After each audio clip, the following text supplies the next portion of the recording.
Hey guys, just doing a bit of spoon carving with my new knife. It's almost a spoon shape. It's getting there. It's my first attempt. I'm quite pleased with it. Let me just put my knife away here. I thought I have to say a few words about the Bushcraft show this year. There's been quite a lot of discussion on YouTube about a few of the problems at the Bushcraft show, and the Bushcraft show have hit back at a few YouTubers. Scott from Wessex Blade seems to have taken most of the brunt of the comments from the Bushcraft show, and I want to get my comments in as well. The first thing I want to say to the Bushcraft show organisers is that every video that I've watched, every comment that I've read about the Bushcraft show this year, everyone says what a great time they had. It was fantastic. They loved it. That's not what people are complaining about. What they're complaining about are the facilities and the lack of preparation for the weather. And I'd like to go into a few more details about that. Last year was our first time at the Bushcraft show. Myself and my oldest daughter went, and we had a great time. Now, I was at a different venue last year, and the weather was beautiful. We were in shorts for most of the weekend and t-shirts. It was just so hot. And yes, that makes things a bit better when the weather's nice. They moved the venue for this year. They didn't explain why. That's down to them. They organise it. But they did move the venue this year. And we turned up about an hour before opening time. It was meant to open at 2. We were there for 12:30, 1 o'clock. Now, we travelled a long way. We had a 7-hour drive. We're on the east coast of Scotland. So, I'm sorry, Bushcraft show, but I can't time my driving perfectly to be there bang on 2 o'clock. So yes, we turned up early, and we were one of the cars that were waiting on the road. So the police came along, and as has been said on other videos, the police weren't happy about the road getting blocked. What I have to add here is there was another festival going on at the same time, and some of the cars on the road did belong to their festival. I didn't see any stewards or helpers from the other festival. It was all Bushcraft show helpers who were directing the traffic. So I just wanted to put that point in there. However, the police weren't particularly happy with the road being blocked, so the organisers moved all the waiting cars into a holding area. I believe it was one of the day car parks, which is fine, great. However, what they did next kind of set the tone for the weekend.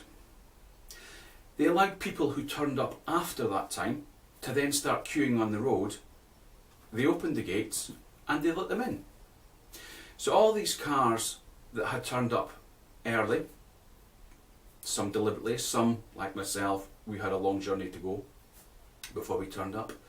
We were left waiting in the holding area. So I'm pretty sure, as you can imagine, some people weren't happy about this. Anyway, we got in, we got set up, it was fine. The weather hadn't been particularly nice. To be honest, last year on the Friday when we turned up, it wasn't particularly nice either. This year it was the same, however the forecast this year was to be fairly poor over the weekend. The area looked alright.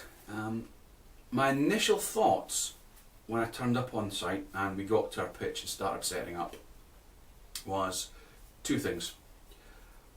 First of all, the amount of cars that were actually pitching up with tents and tarps. Now, last year they made quite a big thing about not being allowed to do that, and I think within the first half hour I saw more cars this year on the campsite than I did last year. Now, hands up, I was one of those cars this year because we intended to take the car, to take tarps off the car and use it as a sitting area and a cooking area.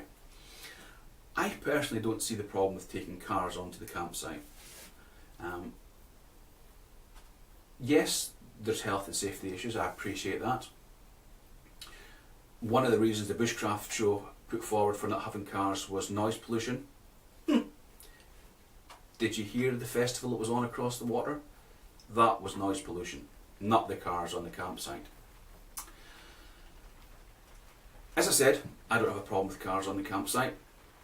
If you go to a commercial campsite, you're generally allowed to take your car next to where you're pitching your tent. So I don't see what the issue is with not taking your cars beside where you're camping.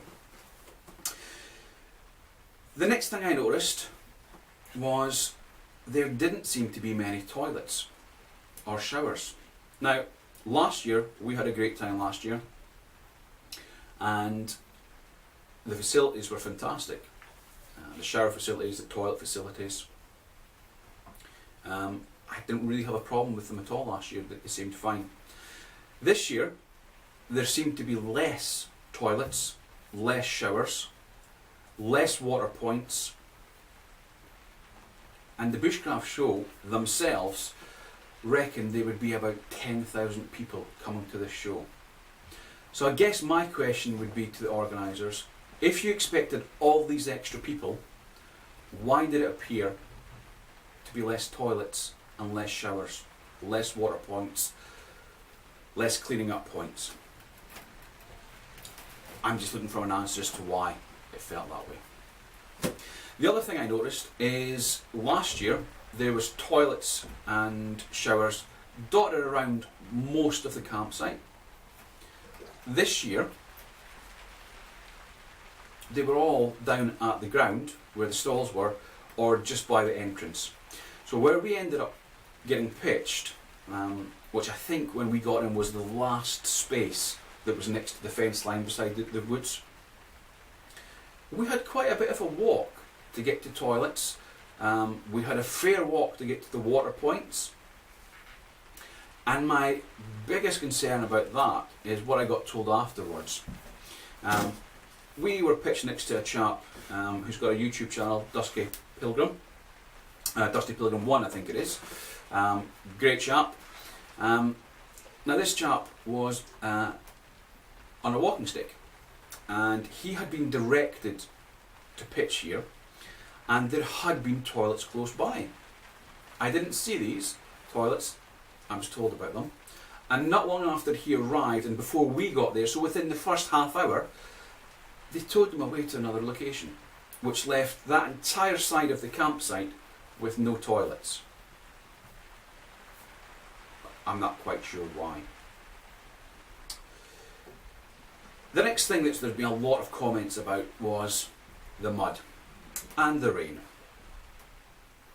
Now, I haven't heard anybody say that the Bushcraft show was ruined because of the mud, or we couldn't do anything because of the rain. We're Bushcrafters, we're used to the outdoors, we generally have the kit for it. We got on with things, we made the best of things, we still had a great time. I think the feedback that's been given to the Bushcraft show is, why was there so much mud? My personal opinion, the reason there was so much mud was, first of all, there was no duck boards put down, there was no matting put down, so it was allowed to be churned up. And one of the reasons that it got churned up so badly was these 4x4 gaiters that the Bushcraft show were using were whizzing about everywhere, churning it up. It could have been quite simple to organise. They knew the weather, they could have got some duck boarding, they could have got some matting put down. They have said, I believe, that they tried and they couldn't get any. Fair enough. But what they could have done is instructed all their drivers of these 4x4 gaiters to make sure that they stick to one track instead of going all over the place, speeding about, churning the whole ground up. So, just to recap and to finish off, did I have a great time at the Bushcraft show? Absolutely. My eldest daughter, who was there last year, she came back again. Did she have a great time at the Bushcraft show? Absolutely. My youngest daughter, who on the back of her stories from last year, she came to the Bushcraft show this year. Did she have a great time? She had a fantastic time. She loved it. Are we going to go again next year? Yeah, probably. We had such a good time the last 2 years. Are we moaning at the Bushcraft show organisers? No. Are we criticising the Bushcraft show organisers? No. What we're doing is giving the Bushcraft show organisers feedback. Feedback is a gift. and that's what we're giving you. We're giving you the feedback. The show was fantastic. Next year, we're giving you the feedback to make sure it's even better. It runs smoother. I'm pretty sure you guys did get a lot of stress and hassle over the weekend. You probably still are getting it. But you know what? Take on board the feedback that we're giving, and it'll make it a much more stress-free event for you guys as well next year. So just to recap, we had a great time. We will go back next year. We're giving you feedback. We're not moaning, we're not criticising, it's feedback. And feedback is a gift. Thanks for watching, guys. Talk to you soon.